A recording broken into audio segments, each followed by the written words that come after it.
రోజు టీడీపీ జనసేన ఉమ్మడి జాబితా రిలీజ్ అయిన తర్వాత జగన్మోహన్ రెడ్డి గారు చెప్పే వై నాట్ 175 ఎందుకు రీచ్ కాలేము అనేది ఎవరికి కూడా డౌట్ లేదు. ఖచ్చితంగా రీచ్ అవుతాం 175కి 175 అని ఈరోజు వైఎస్ఆర్సీపీ శ్రేణులంతా చాలా చాలా హ్యాపీగా ఉన్నారు.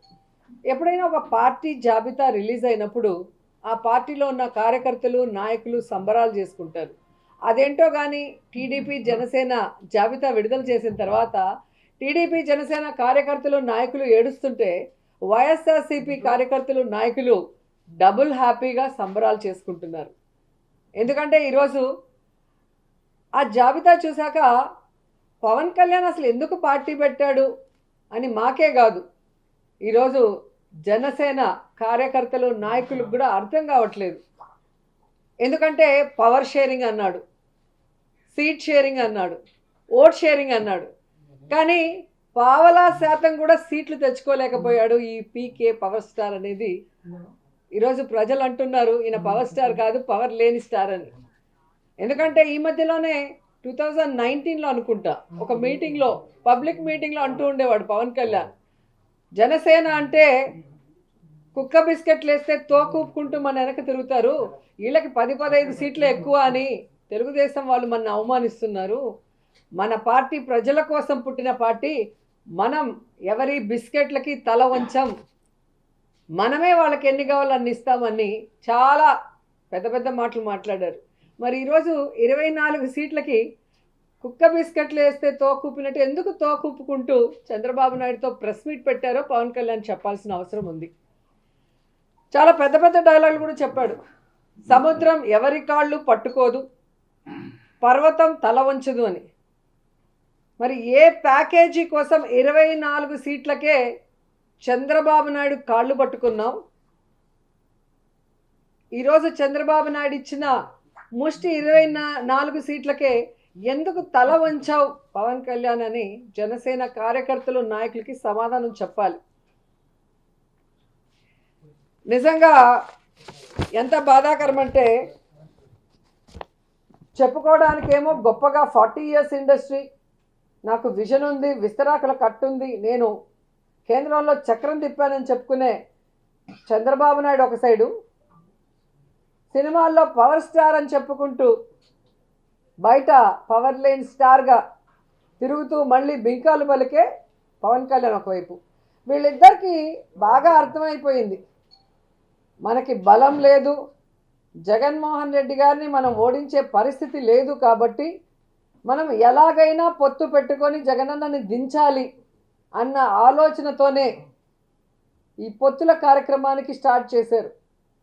కొద్దిసేపు బీజేపీ సంకనెక్కాలని చూస్తారు, బీజేపీ సంఖ ఎక్కించుకోకపోతే కాంగ్రెస్ సంకనెక్కాలని చూస్తారు, ఆ కాంగ్రెస్ ఎక్కించుకోకపోతే పిల్ల పార్టీలతో పోవాలని చూస్తారు. అంటే వాళ్ళల్లో వాళ్ళకే ఒక గందరగోళం, ఎవరితో పొత్తు పెట్టుకోవాలి, ఎలా వెళ్ళాలి, ఎవరు మనని పొత్తు పెట్టుకోవడానికి అవకాశం ఇస్తారో అర్థం కాకుండా గందరగోళం పరిస్థితిలో ఈరోజు 118 స్థానాలు అనౌన్స్ చేశారనేది మనం అర్థం చేసుకోవాలి. కానీ ఆ 118 స్థానాల్లో 24 స్థానాలు జనసేనకి ఇచ్చారు, మిగతా స్థానాలు తెలుగుదేశం పార్టీకి ఇస్తే అందులో చంద్రబాబు నాయుడు స్థానం కుప్పం అని ఆయన అనౌన్స్ చేసుకున్నాడు, బాలకృష్ణ స్థానం హిందూపురం అని అనౌన్స్ చేశారు, అలాగే లోకేష్ మంగళగిరి స్థానం అని అనౌన్స్ చేసుకున్నారు. కానీ పవన్ కళ్యాణ్ ఎక్కడ నించోలో ఏ స్థానమో కూడా ఇంకా చంద్రబాబు నాయుడు డిసైడ్ చేసేంత వరకు అనౌన్స్ చేసుకోలేని దౌర్భాగ్య పరిస్థితిలో ఉన్నారు. అంటే అర్థం ఏంటి? ఒక చోట ఓడిపోయిన వాడికి మొదట ఇచ్చారు, 2 చోట్ల ఓడిపోయిన వాడికి తర్వాత ఇస్తాంలే సెకండ్ జాబితాలో అని ఒక కేర్లెస్నెస్ ఏమో పవన్ కళ్యాణ్ చంద్రబాబు నాయుడిని అడిగి తెలుసుకోవాలని కూడా ఈ సందర్భంగా తెలియజేసుకుంటున్నా. 99 మంది అభ్యర్థుల్ని మనం నిన్న ప్రకటించాం. ప్రకటన చూసిన తర్వాత మీరందరూ కూడా రాష్ట్రంలో పరిస్థితి చూశారు. వైసీపీ పార్టీలో ఉన్నటువంటి వారందరూ కూడా వాళ్ళ కుర్చీలు వాళ్ళే మడత పెట్టుకొని ఇంటికి వెళ్లే పరిస్థితికి ఈ రోజు వచ్చారనంటే 99 సీట్లకే ఏ రకంగా భయపడుతున్నారో మనం అందరం కూడా చూస్తున్నాం. మనం అనౌన్స్ చేసినప్పుడు నంబర్లు పెట్టాం, 1వ నెంబరు ఫలానా వ్యక్తికి ఇస్తున్నాం, 2వ నెంబరు ఫలానా వ్యక్తికి ఇస్తున్నాం. రేపు వైఎస్ఆర్ కాంగ్రెస్ పార్టీ ప్రకటించిన లిస్టులో 1, 2 ఉండవు. A1, A2, A3, A4 అలా A175 వరకు రాష్ట్రంలో ఉన్నటువంటి గజదంగలు ఎంతమంది ఉంటే, రాష్ట్రంలో ఉన్నటువంటి దౌర్జన్యకారులు ఎంతమంది ఉంటే, దోపిడీదారులు ఎంతమంది ఉంటే వాళ్ళందరికీ కూడా టిక్కెట్లు ఇవ్వడానికి వాళ్ళకి సిద్ధంగా ఉన్నారు. ఒక్కసారి మనం అందరం కూడా మోసపోయాం. శ్రీకాకుళం జిల్లాలో కూడా మనం మోసపోయాం. ఈ రోజు మీరు చూస్తున్నారు శ్రీకాకుళం నియోజకవర్గంలో, అసహందలవలస నియోజకవర్గంలో ఎంతో మురిసిపోయి ఆ రోజు వైఎస్ఆర్ కాంగ్రెస్ కి ఓట్లేశారు. అదే రకంగా ఒకరు స్పీకర్ గా ఉన్నారు, మరొకరు మంత్రిగా ఉన్నారు. ఈ రోజు ప్రపంచాన్నే జయించే శక్తిగా మాట్లాడుతుంటారు. కనీసం ఒక 10 కిలోమీటర్ల రోడ్డు కూడా ఈ రోజు వేయించుకోలేకపోయారనంటే ఎంత దుస్థితిలో ఈ రోజు ఈ రాష్ట్రం, ఈ జిల్లా ఉందో ఒక్కసారి మనం అందరం గమనించాలి. దయచేసి ఈసారి ఎక్కడ ఎటువంటి తప్పులు లేకుండా ప్రతి ఒక్క నియోజకవర్గంలో మన కూటమి తాలూకా అభ్యర్థుల్ని అఖండమైనటువంటి మెజారిటీతో గెలిపించి మళ్ళీ తెలుగుదేశం పార్టీ, జనసేన పార్టీ ప్రభుత్వాన్ని మనం ఏర్పాటు చేయవలసిందిగా శ్రీకాకుళం జిల్లా ప్రజలందరినీ కూడా ఈ సందర్భంగా తెలియజేస్తున్నాను. మనం కానుకగా ఇవ్వాలి చంద్రబాబు నాయుడు గారిని. ఎంతో ఆశ పెట్టుకున్నారు శ్రీకాకుళం జిల్లా మీద. తెలుగుదేశం పార్టీ పుట్టినప్పటి నుంచి ఒక కంచుకోటలాగా ఈ జిల్లా ఉండింది. అటువంటి కంచుకోటను మళ్ళీ మనం తయారు చేసుకోవాలి. 7 నియోజకవర్గాల్లో అసెంబ్లీలో మనం గెలవాలి. ఎంపీని కూడా మనం గెలిపించుకొని ఈ శ్రీకాకుళం జిల్లా తెలుగుదేశం పార్టీకి గుండెకాయ అనేది మనం అందరం కూడా నిరూపించుకోవాలని కార్యకర్తలందరికీ కూడా ఈ సందర్భంగా పిలుపునిస్తున్నాను. జనసేన కేడర్ కూడా ఎంతో ఆనందంగా ఈ యొక్క పొత్తును కూడా స్వీకరించి వాళ్ళు కూడా ఈ రోజు కలిసికట్టుగా గ్రామంలో కూడా ముందుకొస్తున్నారు. జన సైనికులకు కూడా ప్రత్యేకమైనటువంటి అభినందనలు.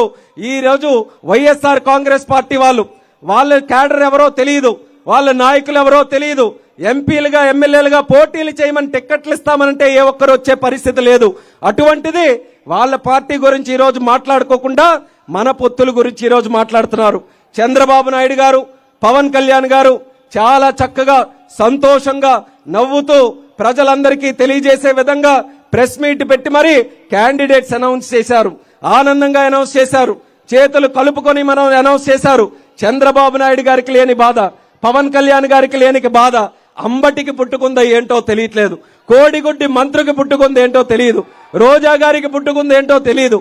ఇలా వైఎస్ఆర్ కాంగ్రెస్ పార్టీ వాళ్ళు భయంతో మనం లిస్టులు రిలీజ్ చేసి మనం క్యాండిడేట్స్ అనౌన్స్ చేస్తే వాళ్ళు ఖచ్చితంగా ఓడిపోతారనే ఆలోచనతో ఏం చెప్పకుండా ఈ రోజు అష్ట కష్టాలు కూడా పడుతున్నారు.